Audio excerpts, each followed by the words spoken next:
Bonjour, bonjour à tous. Alors, il est 12h40 et on se retrouve pour notre rubrique, enfin l'exhortation du dimanche. Moi, c'est Tata Armel, pour vous qui ne me connaissez pas. Je pense que vous allez bien m'entendre parce que il y a quelqu'un qui m'a dit, que ne m'entendait pas très bien avec le micro et j'espère que vous allez bien m'entendre. Merci Seigneur. Merci Seigneur pour ce moment. Merci Seigneur de prendre le temps parce que je n'ai que toi. Ce n'est que toi, Seigneur.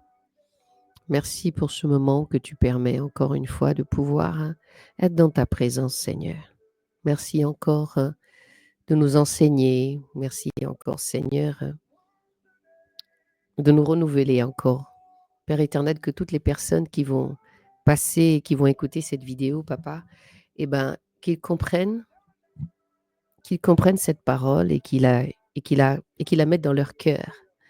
Parce que la plupart du temps, les gens lisent la Bible, mais vous ne comprenez pas.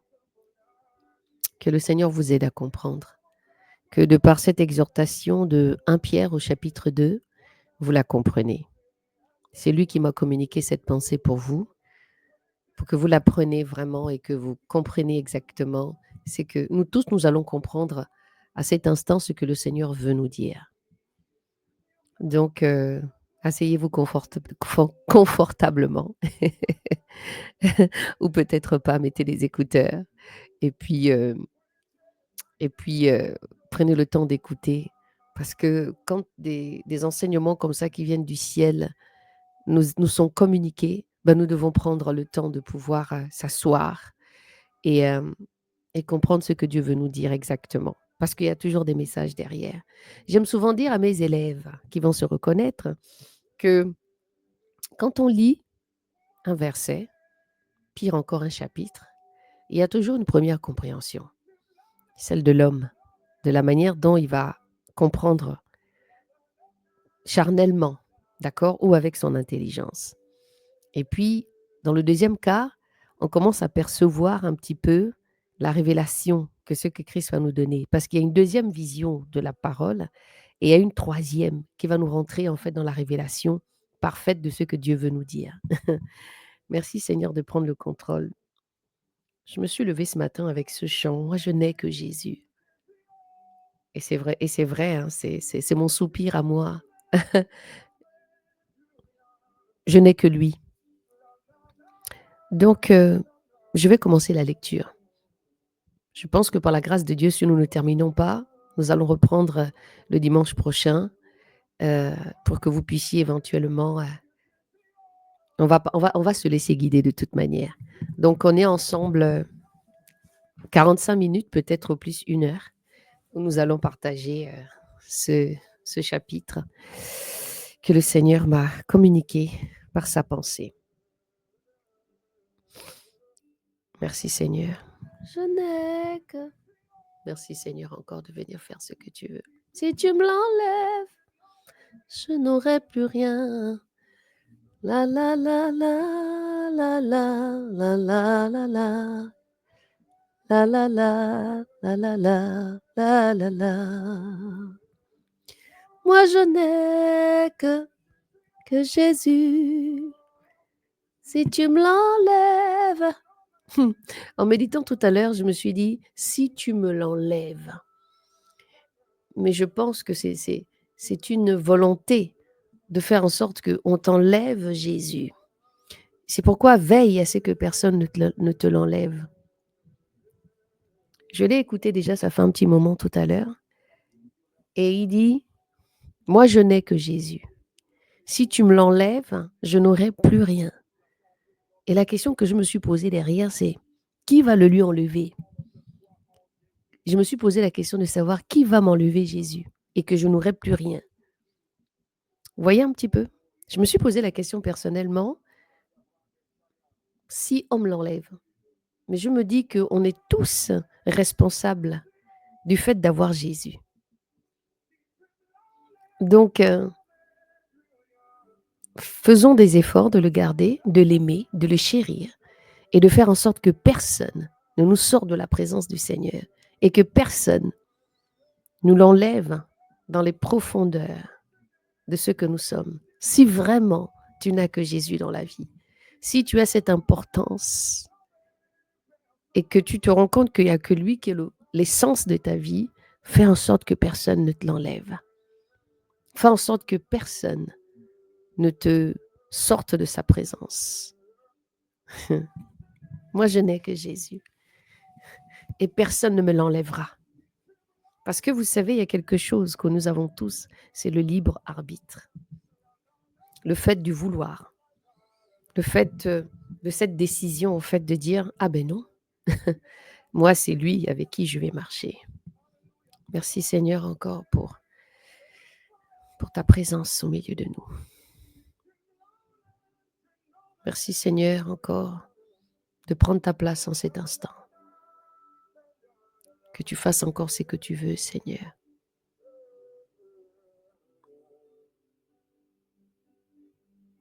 Notre Père qui est dans les cieux, que ton nom soit sanctifié, que ton règne vienne, que ta volonté soit faite sur la terre comme au ciel. Donne-moi, Papa, mon pain quotidien. Ne me soumets pas à la tentation, Seigneur, car c'est à toi qu'appartiennent le règne, la puissance et la gloire. Je bénis ton nom encore. Ma guérison, c'est toi, Seigneur. Alléluia. Ouh! Moi, je n'ai que j'irai. C'est là.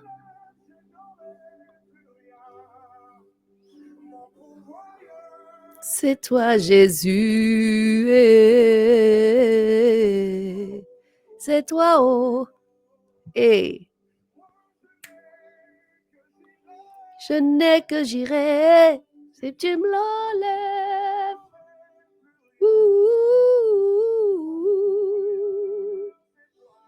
C'est toi, Jésus. Ah! Wow!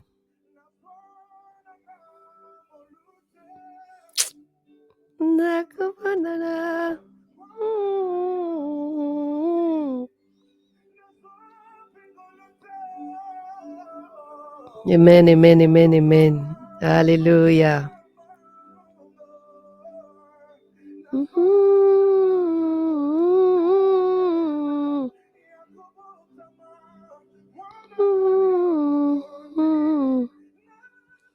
Ah là là, si je reste dans cet état, on va jamais commencer. Mais le Seigneur est fidèle et nous allons, je vais juste changer de musique et on va avancer. On va avancer.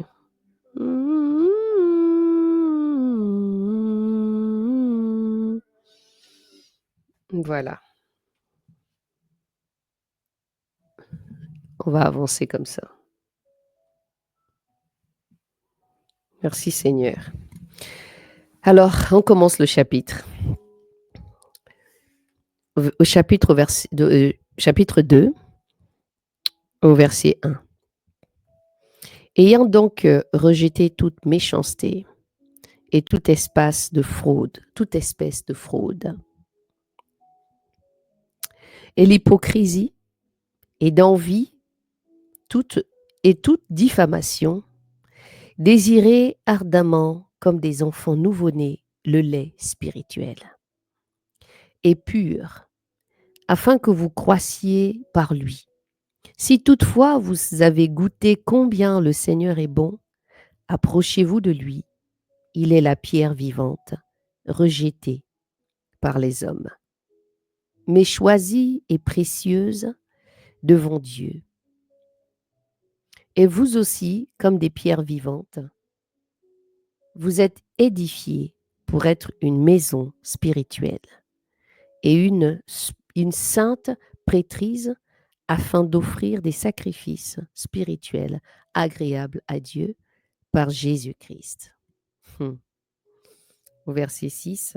C'est pourquoi aussi il est dit dans l'Écriture, voici je mets en Sion la principale pierre de l'angle, choisie et précieuse, et celui qui croit en elle ne sera pas confus.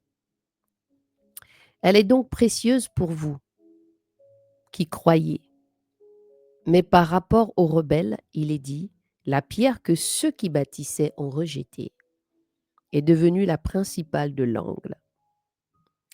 Au verset 8, et une pierre d'achoppement et un rocher de scandale. Ils se heurtent contre la parole et sont rebelles. Et c'est à ceux-là qu'ils sont destinés. Merci Seigneur pour ta parole.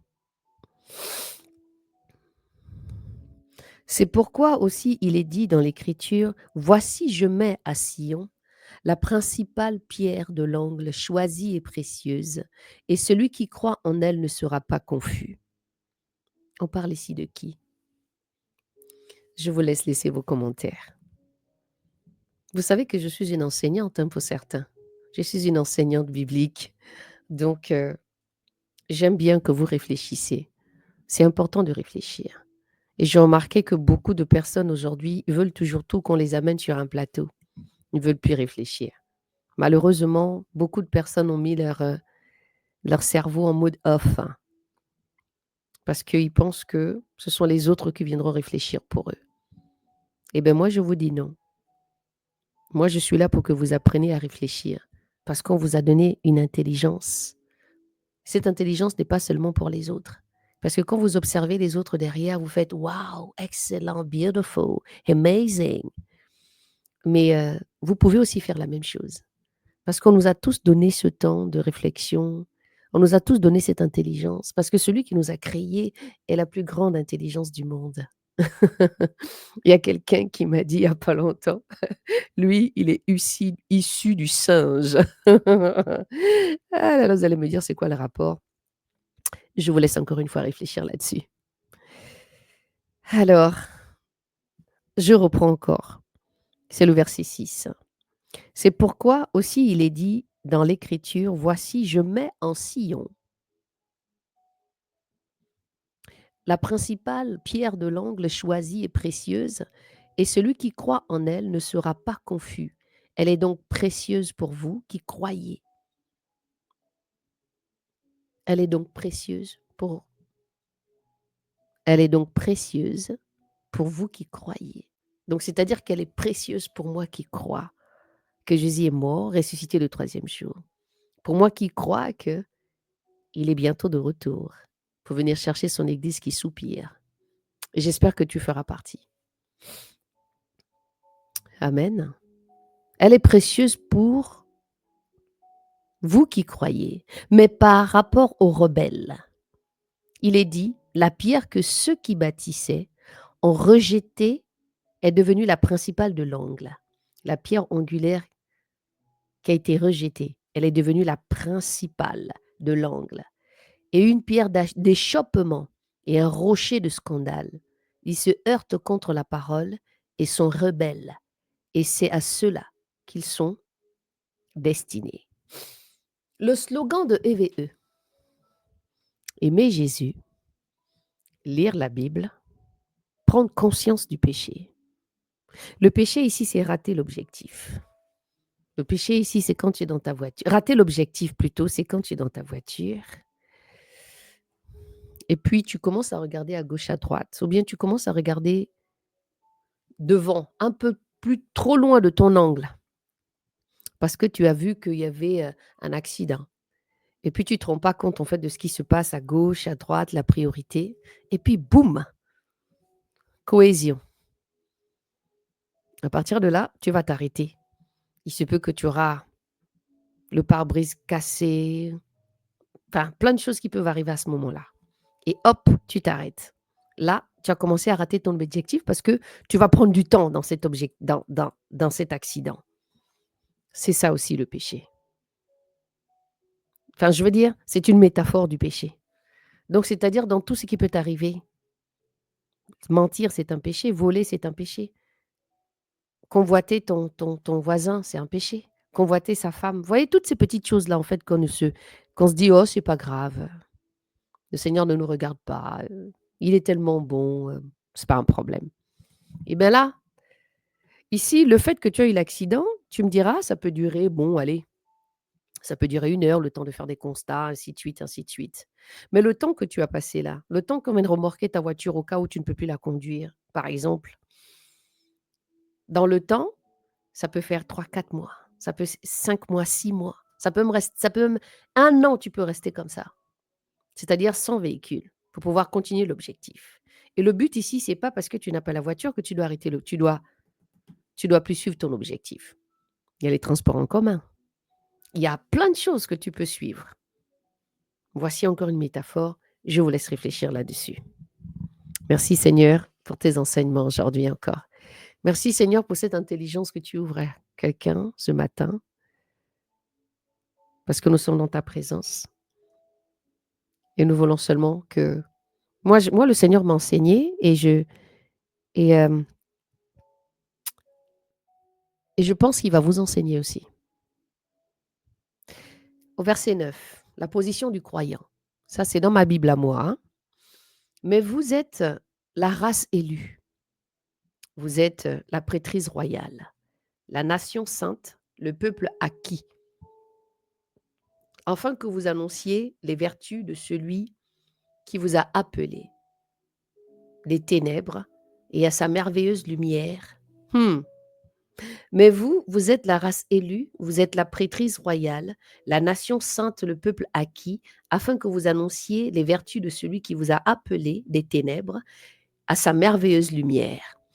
Je vais m'arrêter là un petit peu pour que nous réfléchissons ensemble. La plupart du temps, certaines personnes qui ne sont pas converties, ou bien mes confrères et frères, ou voilà, ils ont souvent tendance à prendre cette parole. Vous êtes la race élue, vous êtes la prêtrise royale, vous êtes des hommes, nanana. Mais on oublie une chose, c'est qu'avant de bénéficier de toutes ces choses, on va revenir ici. On va revenir au verset 6 qui dit, c'est pourquoi aussi il est dit dans l'Écriture, voici je mets en Sion la principale pierre de l'angle choisie et précieuse. Et celui qui croit en elle ne sera pas confus. OK? Mais par rapport aux rebelles, il est dit la pierre que ceux qui bâtissaient ont rejetée est devenue la principale de l'angle. Et une pierre d'achoppement et un rocher de scandale. Ils se heurtent contre la parole, ils sont rebelles et c'est à cela qu'ils sont destinés. Donc prenez bien, quand on revient ici, mais vous êtes la race élue. Il parle de qui ici quand il parle de la race élue? On parle de qui quand Pierre parle de la race élue? À la fin du chapitre, je vais vous lire un petit peu ce chapitre-là, à quoi il consistait. Mais je vais d'abord que nous lisons. Donc, mais vous êtes la race élue. Vous êtes les prêtrices royales. Ah ça, les chrétiens, quand ils entendent ça, ouais, moi je suis la race élue, moi je suis... Regarde-toi d'abord. Est-ce que tu ne fais pas partie de ces rebelles qui ont rejeté la pierre, la pierre angulaire qui est devenue la principale de l'angle? Est-ce que tu ne fais pas partie de ce rebelle où cette pierre est devenue ou une pierre d'achoppement et un rocher de scandale qui heurte? Ils se heurtent à la parole. Et ce sont rebelles. Et sont rebelles. Et c'est à cela qu'ils sont destinés. Est-ce que tu es destiné à ça? Parce que faites attention aux paroles que vous prononcez. Faites attention à cette manière d'acquérir la parole et cette façon de vous dire, d'être trop à l'aise, d'être à l'aise avec cette parole, alors que vous n'êtes pas conforme à cette parole-là. C'est comme des gens qui ne marchent pas avec le Seigneur et qui vont te dire, moi, quand je prie, là, quand je fléchis les genoux, Dieu, là, il parle. Ou bien celles qui ont souvent tendance à dire, vous ne savez pas qui vous touchez, vous ne savez pas quelle est son intimité avec Dieu. Je veux bien, hein, si cette parole, elle est conforme et que quand vous regardez un petit peu vos actions, vous vous rendez compte que, voilà. D'accord? Je parlais du slogan en plus en même temps. Hein. Ah Seigneur, ta parole. Aimer Jésus, lire la Bible, prendre conscience du péché et s'autocritiquer. C'est-à-dire toujours te dire, est-ce que je marche réellement avec le Seigneur? Toujours se dire, est-ce que la marche que je fais actuellement avec Dieu, est-ce que quand je dis que je suis chrétien, disciple, je suis conforme à cette parole? Est-ce que cette parole, je l'ai prise et puis elle prend vie en moi? Et que je suis ce témoignage-là et que je deviens ce parfum de bonne odeur et que je suis devenu le sel de la terre. Donc, c'est-à-dire le sel de la terre qui a du goût. Est-ce que je ce goût-là vis-à-vis des autres, vis-à-vis des gens qui m'observent, mon entourage, mon travail, mes parents, mes enfants? Parce qu'il y a beaucoup d'enfants qui pleurent aujourd'hui à cause des comportements des parents qui sont soi-disant chrétiens. Bref, ce n'est pas mon sujet. Mais vous, vous êtes la race élue, vous êtes la prêtrise royale, la nation sainte, le peuple acquis, afin que vous annonciez les vertus de celui qui vous a appelé des ténèbres. Afin que vous annonciez les vertus de celui qui vous a appelé des ténèbres à sa merveilleuse lumière. Alléluia. Je prends des notes en même temps, hein. Je prends des notes parce que, oula, c'est important de prendre des notes afin que vous annonciez. La Bible dit que faites des nations des disciples. Au verset 10, vous qui autrefois n'étiez pas son peuple, mais qui maintenant êtes le peuple de Dieu. Vous qui n'aviez pas obtenu miséricorde, mais qui maintenant avez obtenu miséricorde.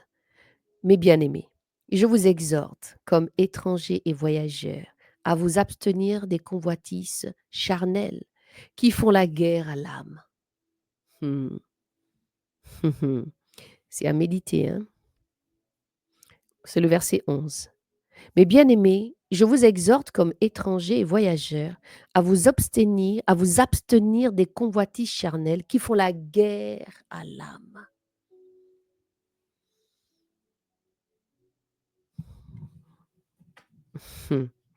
On nous parle de quoi ici?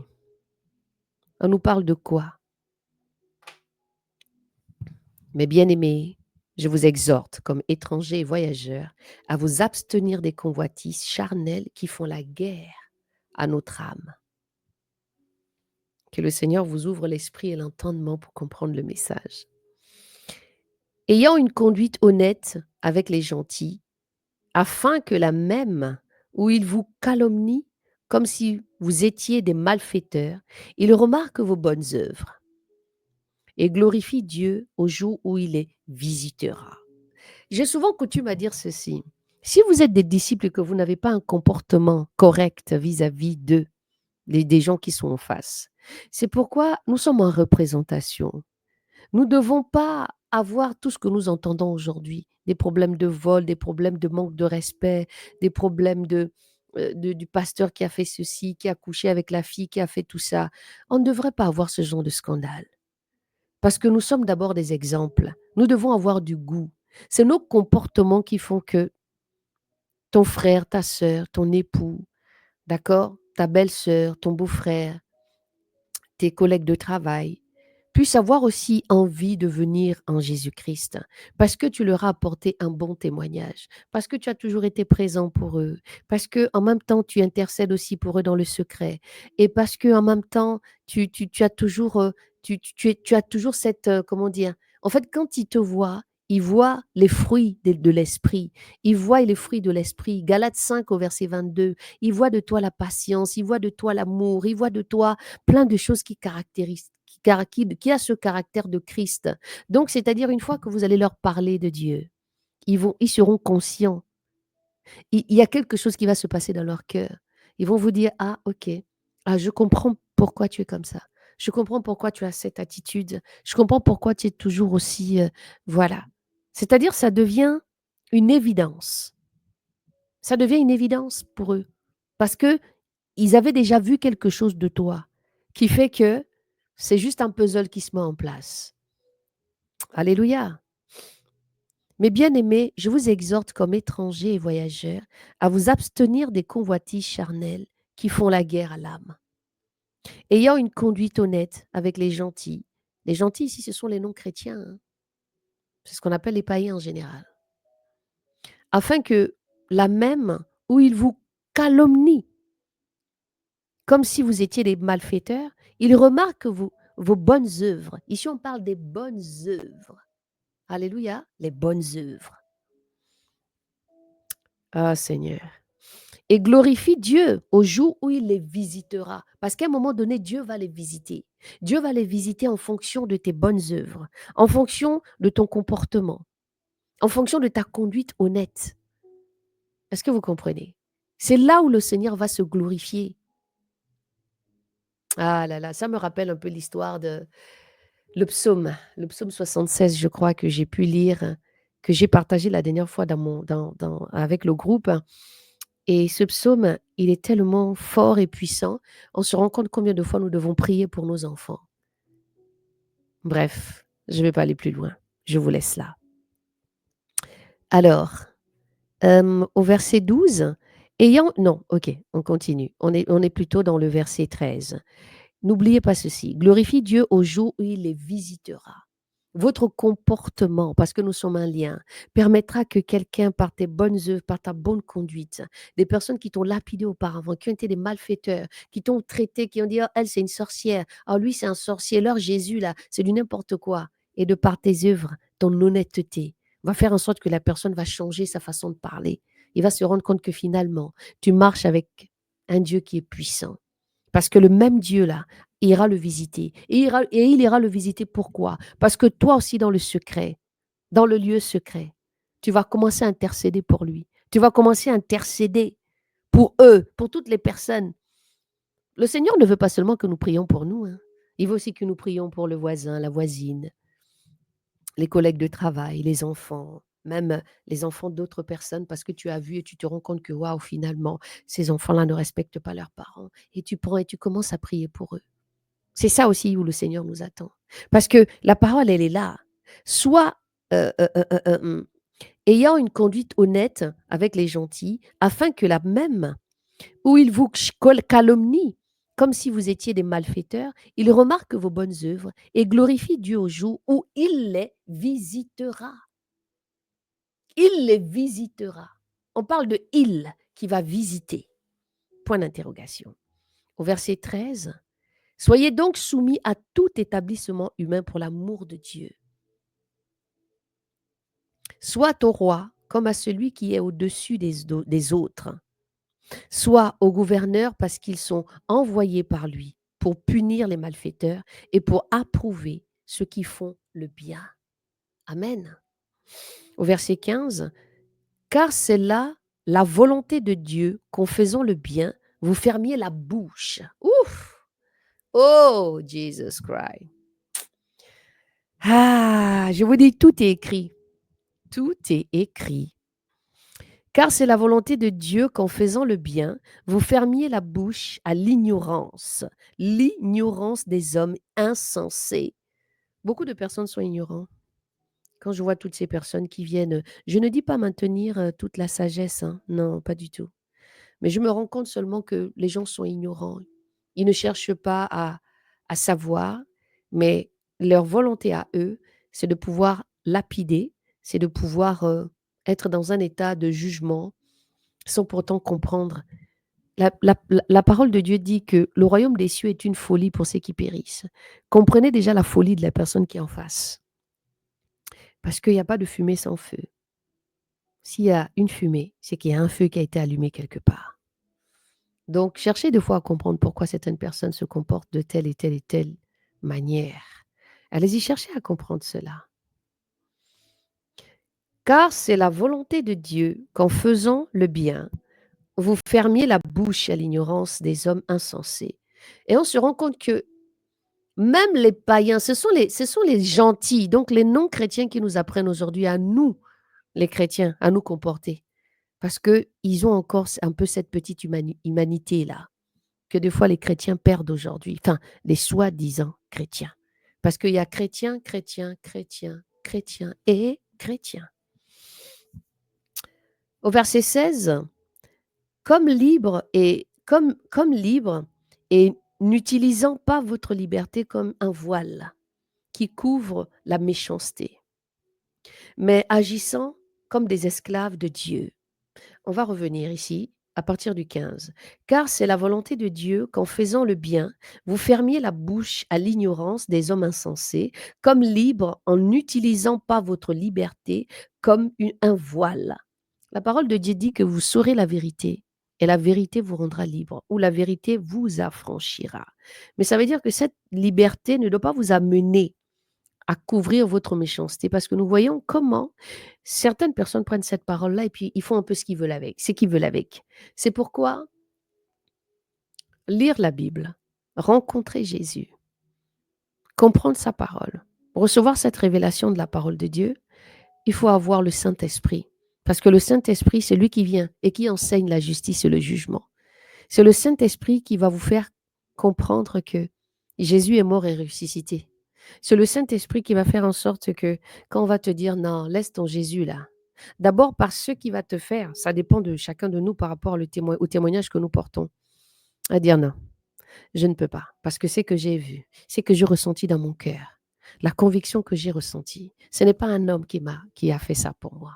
C'est parce qu'il y a un Dieu qui est venu et qui m'a saisi. Alléluia. Je pense que c'est clair pour vous.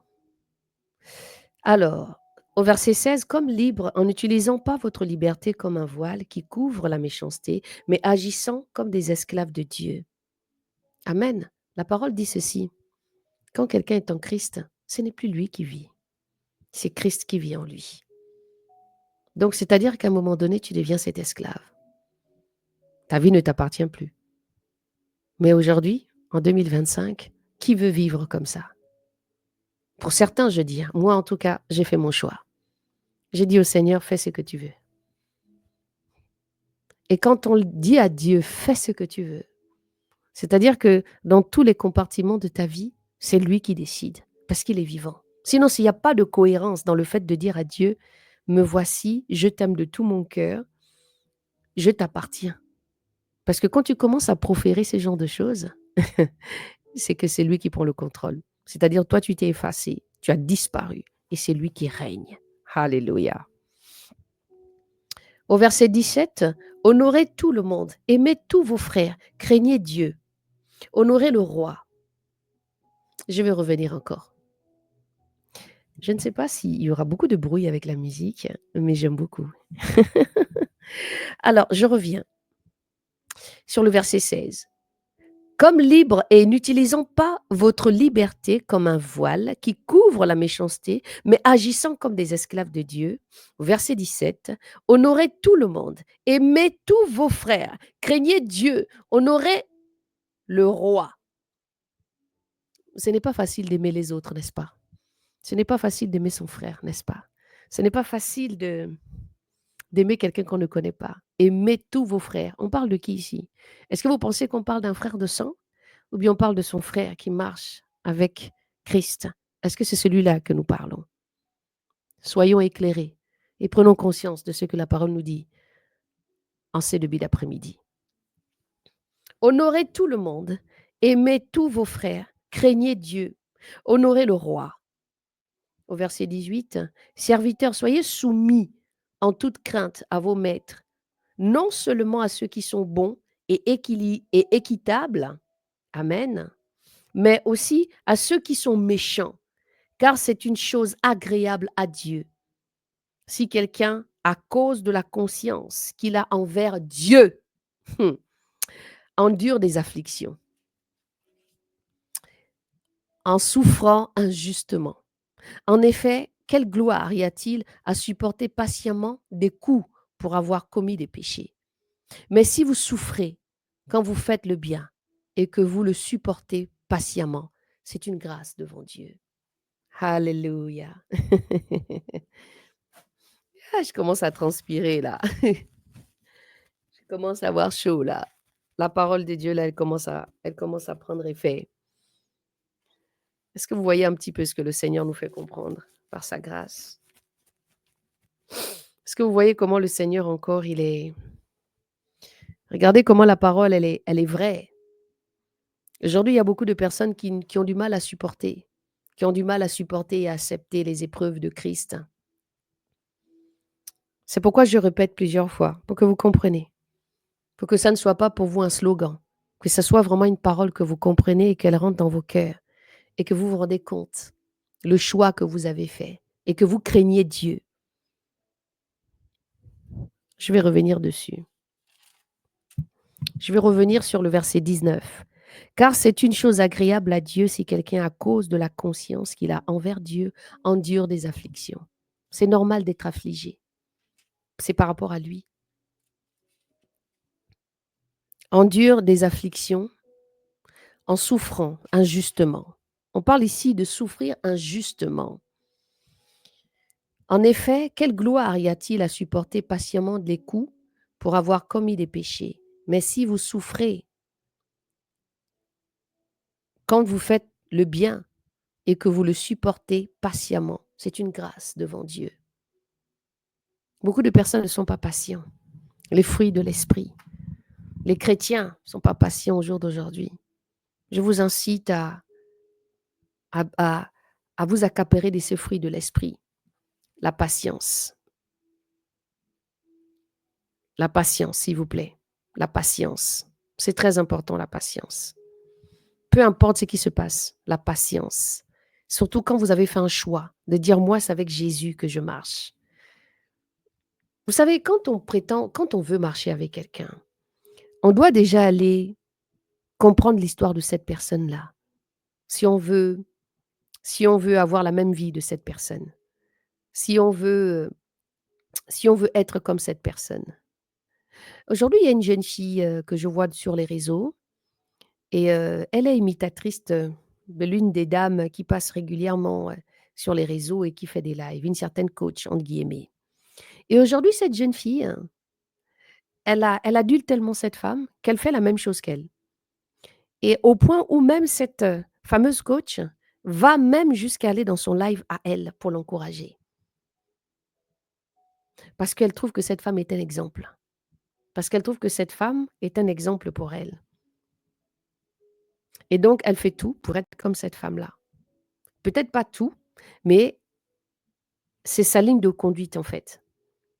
Donc aujourd'hui, quand on veut marcher avec Jésus, on doit déjà comprendre, mais qu'est-ce qui s'est passé? Jésus, qu'est-ce qu'il a fait?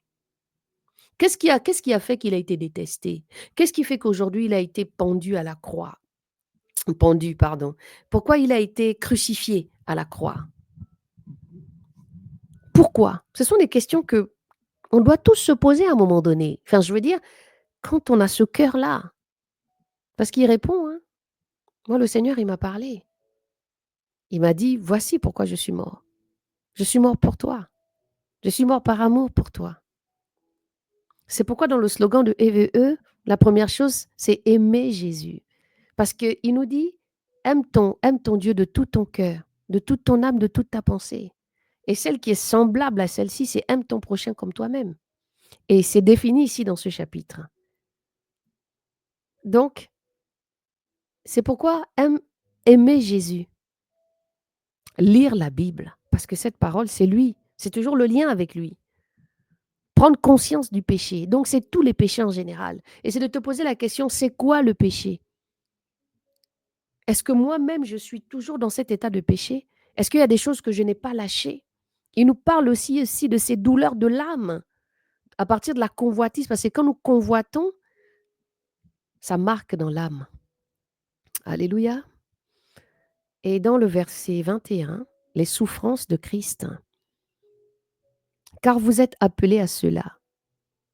Donc, c'est-à-dire, si nous revenons ici au verset 20, en effet, quelle gloire y a-t-il à supporter patiemment des coups pour avoir commis des péchés?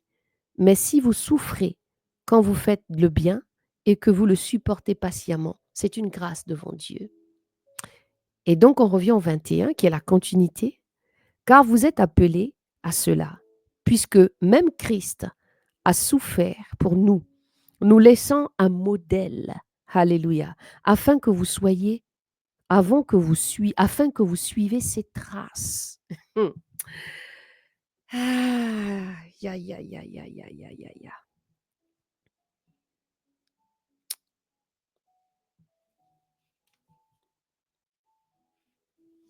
Afin que vous suivez ses traces.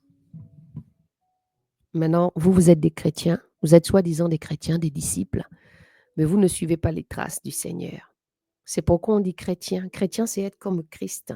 Chrétien, c'est de suivre les traces de Christ qui a souffert aussi, en étant tout à fait riche, parce que Christ, c'est la richesse du monde. Aujourd'hui, un peu partout, que ce soit dans le monde ou bien que ce soit chez les chrétiens, j'ai l'impression que nous sommes dans une course effrénée d'argent, de puissance, d'impactation dans avec l'argent. Excusez-moi, c'est juste des petits pavés que je lâche comme ça. Je ne dis pas ici que ce n'est pas bon d'avoir les moyens, mais j'ai compris une chose, c'est que quand le Seigneur donne, il sait pourquoi il donne. Tous nos pères dans la Bible, c'était des gens qui avaient de l'argent. Mais ils avaient aussi des gens autour d'eux que nous, on ne parle pas forcément. Mais sinon, allez-y regarder la parole et vous allez voir un petit peu tout ce qui est dit, tout ce qui est fait.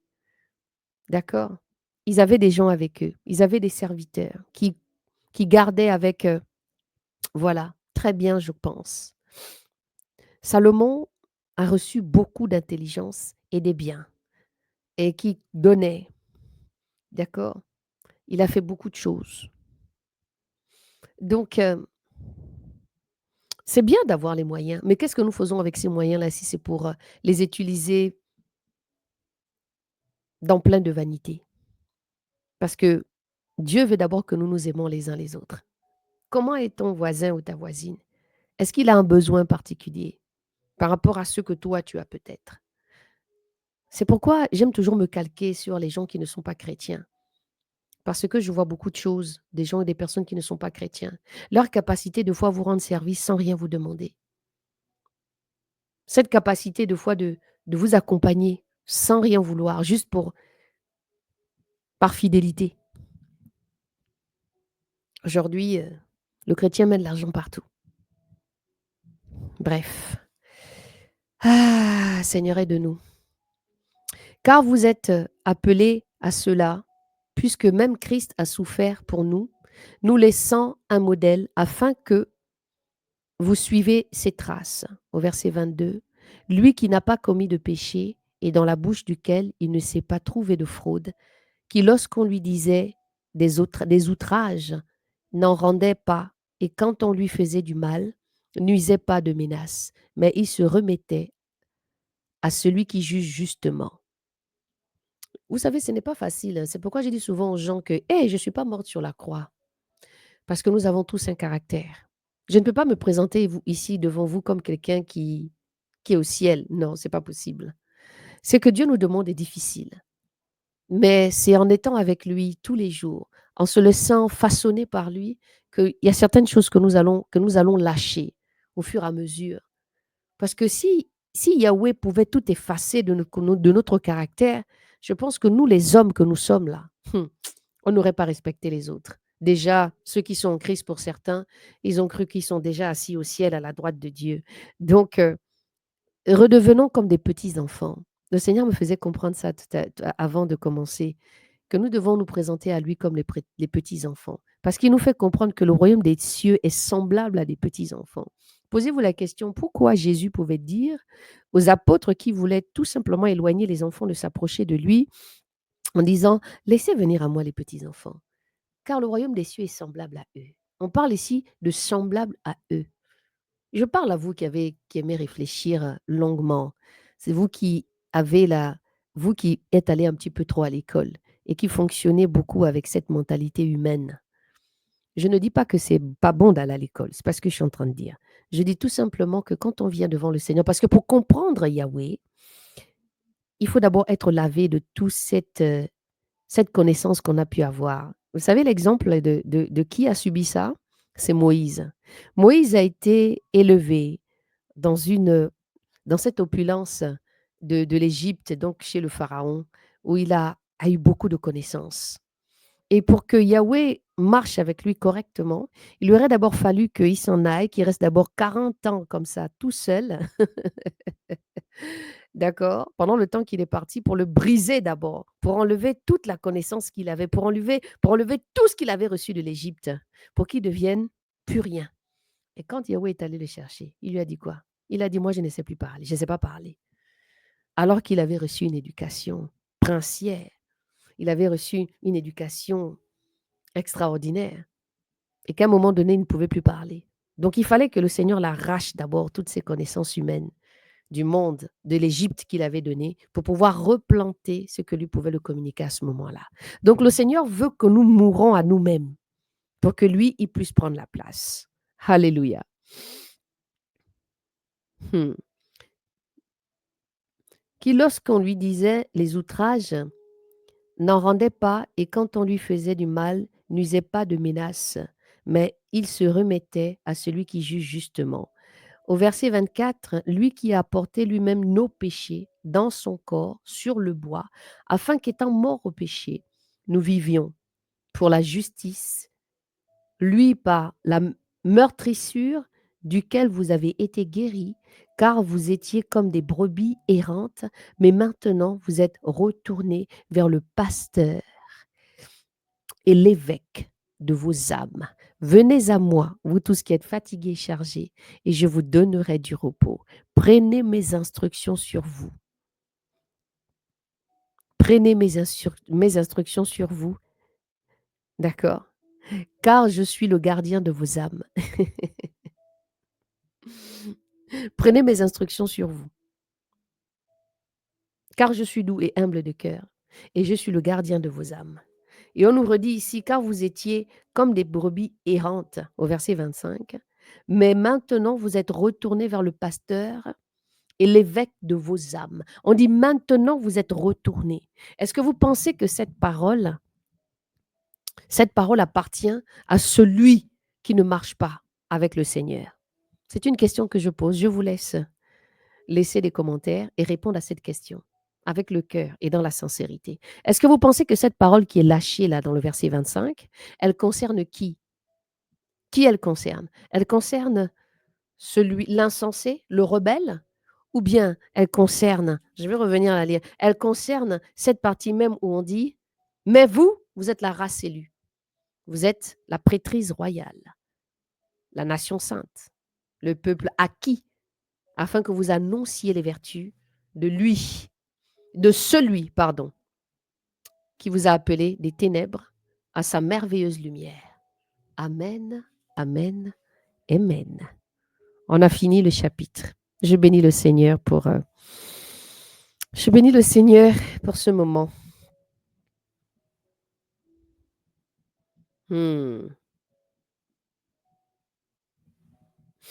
Maintenant, avant de partir, je vais vous lire un petit peu Pierre par rapport à cette lecture. Cette lettre semble avoir été écrite à Rome, même si Pierre y parlait de Babylone. En ces temps de persécution, les chrétiens devaient être prudents quant à la manière dont ils parlaient du pouvoir en place. C'est pourquoi ils utilisaient souvent des codes. C'est donc durant une période difficile que fut rédigée cette épître qui s'adressait à des églises d'Asie mineure, dont la plupart furent fondées par Paul. Alléluia. À travers ces quelques lignes, Pierre exhorte les frères et sœurs à tenir ferme dans la foi malgré les souffrances liées aux épreuves et les encourage à espérer en Jésus-Christ leur salut. Il finit cette épître en donnant des conseils quant à l'attitude à avoir au sein de l'Église. L'Église, c'est vous, c'est moi, c'est elle, c'est lui. Je bénis le Seigneur pour ce temps. Je bénis le Seigneur pour cette exhortation. Je bénis le Seigneur encore parce que, waouh, c'est tellement beau et nous comprenons combien de fois le Seigneur a encore voulu nous bénir par ce chapitre 2. J'espère que vous avez compris et que vous allez prendre conscience tous les jours et que vous allez partager cette vidéo. Vous allez l'envoyer à quelqu'un parce que je pense que la lecture a été donnée avec autant de simplicité. Wow, j'ai dit toujours simplicité, mais bon, après, c'est toujours un peu la difficulté de ne pas comprendre et de ne pas saisir la parole. Donc, merci Seigneur encore pour ce temps, Papa. Merci Seigneur parce que tu nous as bénis de par ce chapitre. Tu nous as encore amenés, Père éternel, à prendre conscience de comment tu es mort sur la croix, de prendre conscience, Père éternel, de comment tu nous as déjà tout laissé, en fait, parce que tu es le modèle parfait. Merci, Père éternel, encore parce que tu nous amènes encore à nous rappeler de ces promesses, de nous rappeler que tu es mort, de nous rappeler que nous sommes cette race élue de nous rappeler, Père éternel, que nous ne devons pas avoir, nous ne devons pas, Père éternel, nous abstenir de ces convoitises charnelles qui nous amènent la guerre à notre âme, mais tu voudrais vraiment que nous soyons comme toi. Tu continues encore à nous faire comprendre, Père éternel, que tu es le pasteur et l'évêque de nos âmes et que tu es le modèle. Tu es venu nous montrer que tu étais le modèle, que tu étais le modèle parfait, que tu voudrais que nous suivions tes traces. Je bénis ton nom, Seigneur. Je te dis merci. Merci pour ces lettres, merci pour ces écrits. Merci, Père éternel, parce que c'est l'héritage que tu nous laisses et que tu nous as laissé depuis la nuit des temps pour que nous comprenions qui tu es. Merci, Seigneur, encore de bénir chaque personne. Que cette lecture, Père éternel, rentre dans le cœur d'un homme, une femme, un jeune homme, un enfant, papa, parce que de temps en temps, tu fais venir des jeunes enfants dans mes lives et qu'ils soient transpercés par cette parole et que chacun fasse encore l'autocritique de sa marche et te reconnaît dans la puissance de ton nom, dans le nom de Jésus. Amen, amen. Ah, waouh. Merci Seigneur. Je vous laisse et je vous dis à demain pour les uns et les autres. On se retrouve demain dans notre rubrique autour de la Bible. On va partager, si je ne me trompe pas, on est dans le livre de Josué toujours, je pense, c'est le 17 et le 18, si je ne me trompe pas. Donc, passez une bonne fin de journée parce qu'il est 13h31. Là, elle sera publiée tout à l'heure à 14h30 en mode première. Donc, soyez bénis. On bénit le Seigneur pour cette parole parce que c'est le Seigneur qui m'a donné ce chapitre à méditer pour ce dimanche. À demain, à demain, à demain, à demain.